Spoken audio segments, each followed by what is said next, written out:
Well, thank you so much for that very kind introduction. I must say I'll only take a little teeny bit of credit for Dr. Kirsch. So just a teeny bit. He's a man on his own. It is absolutely great to be with you all today at such an exciting time for you, the beginning of your journey into the medical profession. And whether you want to be a physician or a researcher, a nurse or a public health professional, you know the path before you is a long one and it's not going to be easy. But I can assure you that it will be fulfilling. When I look back at my own journey into the profession, I can't help drawing some parallels to one of the other passions that you heard about, and that's specifically the Ironman triathlon. And for those of you who are probably unfamiliar with the event, you know, you first swim 2.4 miles, then you bike 112 miles, and then you run a marathon. Now, as you heard, I've competed in 13 Ironman triathlons to date, but my favorite is the Ironman in Hawaii. It's a world-famous event, and when you start to swim, it's really a thrilling experience. You're pumped and excited, your adrenaline is flowing, and everyone races into the water, and it's a huge scene with the crowd cheering you on. It's just a great feeling. Then when you get on the bike, you generally feel pretty good, and the first 20 miles or so pass fairly quickly. But by the time you get to mile 30, things aren't quite as pleasant as they were when you began. You're biking through the lava fields, the sun is beating down at 98 to 100 degrees, and the end of the first half of the bike race is uphill toward the town of Hawaii. So you're leaning into the pedals with all your might to get up that hill. But the wind is leaning into you with all its might also, and the wind, unfortunately, has an advantage. By the time you reach mile 40, you're wondering if there wasn't some hole in your training, some reason you're not going faster uphill. And by mile 50, you realize the hole was apparently in your head when you decided to sign up for this event. But you know, still you push on. You focus all your energy on getting to the top of that climb and beginning the descent finally at the town of Hawaii. And finally, miraculously, you reach that summit. You turn around and you're greeted by a blast of wind in your face. And in my experience in Kona, it seems like the wind is always blowing in your face when you're on the bike ride. Well, it isn't until the run that things really start to get sketchy. By this time you're exhausted and your legs are about the consistency of jelly, the jokes are over, and you're seriously contemplating quitting, sitting down right where you are. But then something interesting happens. You spot a mile marker, and you realize that you're almost at the next rest station. So you focus all your energy on that one small goal and nothing more. And once you get there, you drink some fluids, you take a breather, and discover you have enough energy to push on to the next rest station a mile down the road. When things really start to get bad, you rely on another option. You slow down and walk. You start to talk to other athletes. You commiserate. You encourage one another, and before you know it, you find yourself running again. Now, I suppose at this point, I imagine some of you might be a little bit perturbed. You're thinking, I just want to go to medical school. I didn't sign up for any Ironman. That would be nuts. But like it or not, the similarities are there, and it's a pretty good metaphor. Replace the 2.4-mile swim with 4 years of pre-med. Replace the 112-mile bike ride with 4 years of medical school. And replace the marathon with 2 and maybe up to 6 years of residency and any other postgraduate education you choose. So why do it? Why sign up for all of this? Well, in the Ironman, you do it because crossing the finish line is without doubt a peak experience in life. It's a moment that lives with you forever. Now take that moment and extend it over the rest of your days, and that is medicine. In medicine, the finish line is the rest of your life, a life where every day matters. Where going to work is a pleasure because instead of a job, you have a calling, a vocation, the opportunity to make a difference in other people's lives. Let me give you an example. Back in the late 80s, I treated a young man who was about your age, 19 or 20, and to protect his anonymity, I'll call him John. I met John in the hospital. His speech was confused. He was having hallucinations. He was obviously psychotic. Just days earlier, he'd been attending classes like any other college student, but suddenly, seemingly out of the blue, he lost touch with reality. And over the next 3 weeks, I treated John for a very serious psychiatric illness.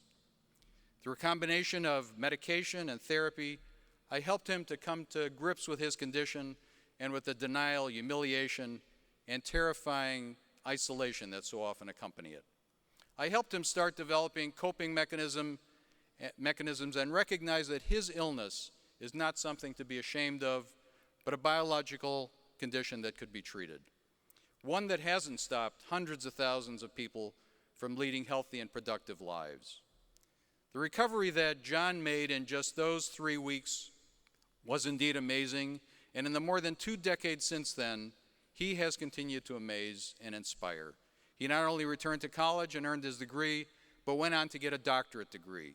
Today, he's an accomplished professional.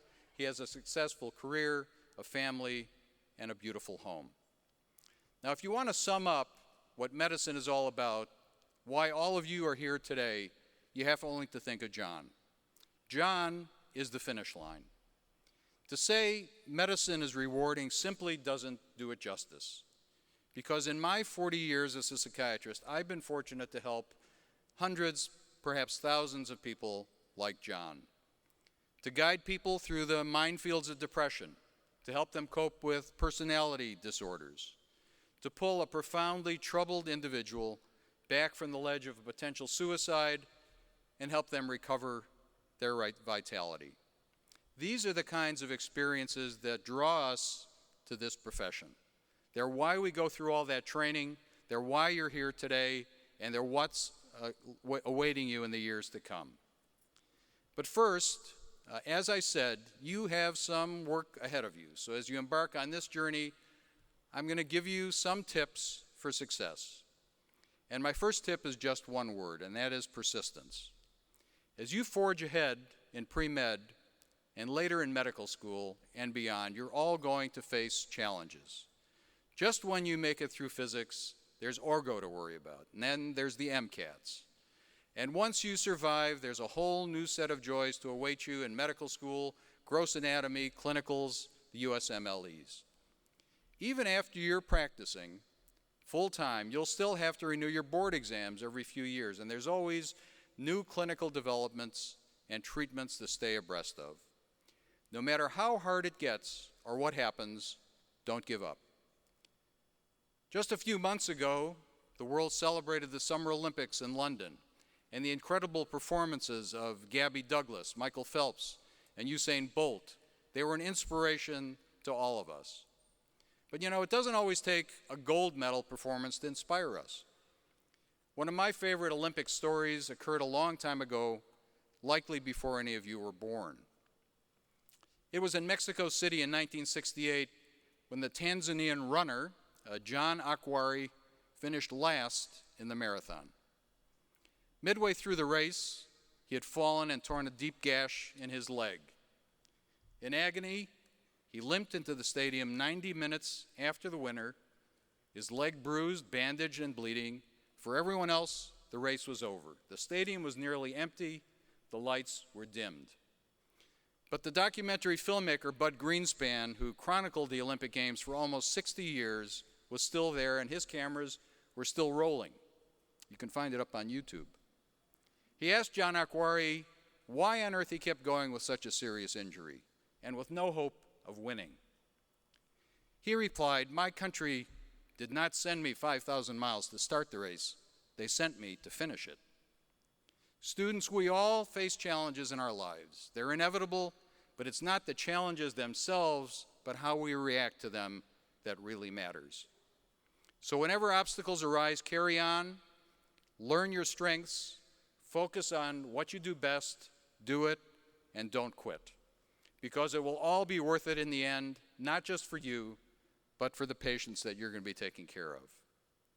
My second tip, remember the value of teamwork, and you've heard a lot about that today. As you may have guessed, no one trains for an Ironman by himself. It's no fun to set out on a 100-mile training ride and bike alone. And the same holds true in medicine. Without teamwork, none of us would make it through. So if you're struggling to get a particular concept in bio, find a study group. And if you're prepping for the MCATs and you start to lose confidence, Turn to a peer for encouragement. You should also start now to cultivate a sense of respect and value for the different perspectives that your peers can bring to the table. Because when it comes to treating patients optimally, many minds are much better than one. For example, in my field, in psychiatry, it can take a whole team to get a patient back on track, from the psychiatrist to the psychologist to the social worker to the family therapist. Moreover, as many of you may be aware, teamwork is becoming ever more important as our country strives to improve our healthcare system. You may have heard of terms like accountable care organizations and medical homes.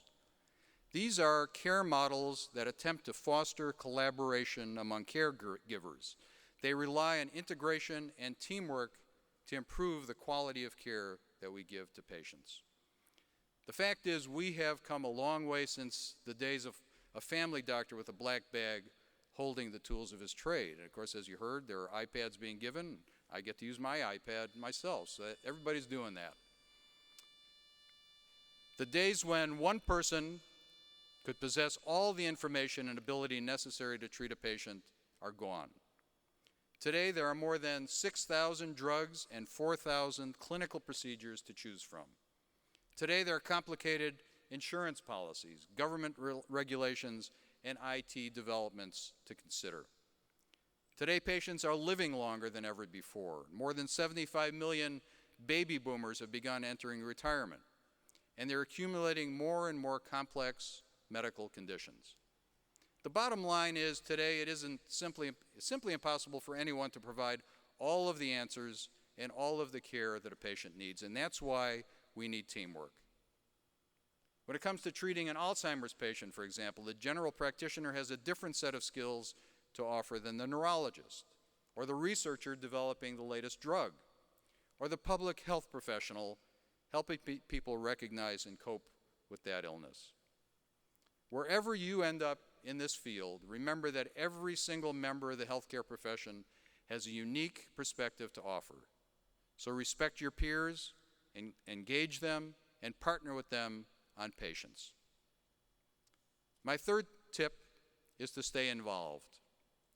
Your attendance here today indicates that you've already got a head start on this one. You recognize the importance of setting a weekend aside to invest in your futures. So my hat's off to AMSA for keeping you involved as pre-med students. When you get to medical school and then in residency and practice, I urge you to stay involved through the American Medical Association, the nation's largest physician organization. Since you're not there yet, you may not know that medical students play an incredibly important part in the AMA.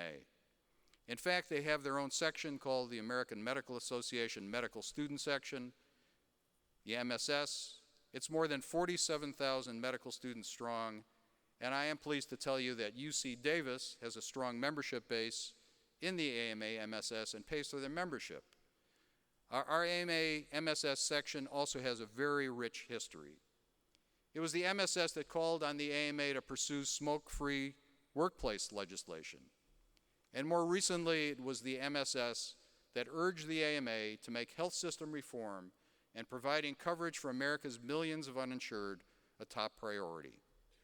So joining our medical student section isn't just an exercise in political theory, it's actually making a significant difference.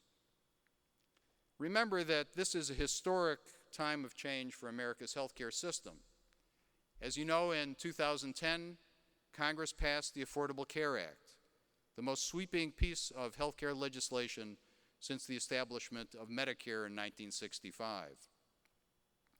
As a result of the Affordable Care Act today, monumental changes are already underway. Insurance industry abuses that plagued patients for years are being eliminated. New delivery systems are being explored that have the ability to completely transform our healthcare system. Investments are being made in prevention and wellness. There's a new emphasis on quality and efficiency. In short, the future of healthcare in this nation is being decided today. Politicians on Capitol Hill are weighing decisions that will impact your professional lives, the number of patients that you see, how you see them, and how you're reimbursed for your services. the kind of financial support you receive for residency, the debt forgiveness you're entitled to after that triple-figure investment in medical education. So my advice to you is to stay involved, and when you get to medical school, be sure to join organized medicine. Because you're the future of healthcare in this country, and you're the ones who are going to be on the front lines. My fourth tip, always keep your focus on the patient. It seems like an obvious one, but what does it mean to focus on the patient? It means balancing your pursuit of knowledge all the time you spend studying, memorizing, and analyzing with the pursuit of emotional intelligence. It means developing the ability to read how people are feeling, getting an understanding of their values and treatment goals, and showing compassion. Those of us in the healthcare profession get used to things like hospitals and illnesses. We're around them all the time, but we always have to remember the patient perspective. Patients come to us when they're sick, when they're feeling vulnerable. So our responsibility to the patient isn't just technical, it's emotional. Focusing on the patient also means being willing to go above and beyond. As a kid, growing up in Chicago, I vividly recall our family doctor, a kind man by the name of Dr. Lerner. I continued to rely on Dr. Lerner into my college years, even into medical school, since I went to undergrad and medical school in Chicago. During my first year at the University of Illinois College of Medicine, I recall getting sick one day and calling Dr. Lerner for help. By this time, he was well into his 60s, and he had developed intermittent claudication. Now, since you're not in medical school yet, I'll define that for you. Basically, it means it's cramp-like pains you get in your calves. It's from poor circulation when people walk around. Now, I happen to live on a fourth-floor walk-up apartment near downtown Chicago, had no elevator. And let me tell you, for Dr. Lerner, walking up those 4 steps, for him, was like completing an Ironman. But he didn't think twice about it. His patient was sick, and as a physician, he wanted to do everything he could do to help me. Today, we may no longer make house calls like Dr. Lerner, but we must be ready to go above and beyond to do more than is expected as a physician. Sometimes that means staying late to spend extra time with a patient. Sometimes it means being on call, ready to drop what we're doing at a moment's notice, even if it's 3 a.m. in the morning. As healthcare professionals, our number one priority is the well-being of our patients. So the sooner you start developing people skills, the sooner you start listening, understanding, and really putting yourself in another person's shoes, the better. It's not only going to help you with med school interviews, but it's going to help you throughout your career. And the final tip I want to give you today is to make sure to take care of yourself. Now, I know that may seem like a contradiction given what I just said about focusing on the patient. But how can you answer that call at 3 a.m. in the morning if you're sick yourself? People in the healthcare professions just have a tendency to be a bit type A, and I guess I'm a bit type A myself. We're goal-oriented, we're competitive, we're overachievers. And while that can be a good thing, it can also cause us to put too much on our plates, sometimes even at the expense of our own health and well-being. But taking care of the patient means also being a role model for the patient. It means taking care of our own health, both physical and psychological. And it means recognizing that sometimes we also need help or guidance. Which brings me back to what we're here about today, what this conference is all about. This conference is about guiding your passion for medicine. It's about today's leaders in medicine helping all of you, tomorrow's leaders in medicine, succeed. It's about sharing tips, giving you advice, and arming you with the tools that you need so that one day you can finish your Ironman. So let me thank you, and I wish you the best of luck for the rest of this conference and for your future years in healthcare. Thank you very much.